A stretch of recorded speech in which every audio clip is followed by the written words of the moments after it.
Hello beautiful people, আসসালামু আলাইকুম। Welcome to my YouTube channel Nayan bike blog. Hopefully আপনারা সবাই ভালো আছেন। তো দেখতে পাচ্ছেন আমার হাতে আছে একটা রয়্যাল এনফিল্ড হান্টার 350 সিসি। যদিও এই বাইকটা আমার নয়, বাইকটা হচ্ছে এক ভাইয়ের।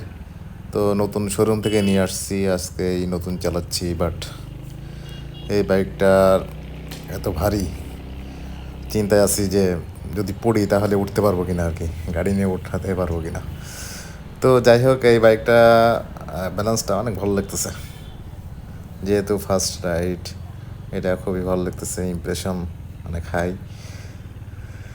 তো এই বাইকটা অনেক ভারী হয়, ব্যালেন্সটা খুবই ভালো লাগতেছে। বাট সবচেয়ে বেশি ভালো লাগতেছে সাউন্ডটা, বট বট বট বট বট, মানে আশেপাশে সবাই তাকায় দিছে। তো চালানোর অবস্থায় কি একটা অবস্থা। তো আমার কাছে ভালো লাগছে রয়্যাল এনফিল্ড হান্টার 350 সিসি। এই বাইকটার প্রাইস নিচ্ছে আগে ছিল 3.5 লক্ষ টাকা, বাট এখন 3,74,000 সামথিং আর কি। তো নিয়ে যাচ্ছি, ওই ভাইয়ের বাসায় যাচ্ছি আর কি। তো এখন গুলশানে আছি। আমার কাছে সাউন্ডটা এত ভালো লাগতেছে, বট বট বট বট বট বট। বাট আমার ইচ্ছা মতো টানতে পারতেছে না বাইকটা। এটা হচ্ছে সমস্যা হয়ে গেছে, যেহেতু 1,000 কিলোমিটার চালানো পর্যন্ত ব্রেকিং পিরিয়ড মানতে হবে, যার জন্য ওইভাবে চালাতে পারতেছি না। বাট কোম্পানি থেকে বলছে 70 স্পিড পর্যন্ত চালাতে পারবেন, 70 স্পিডে বেশি পারবেন না।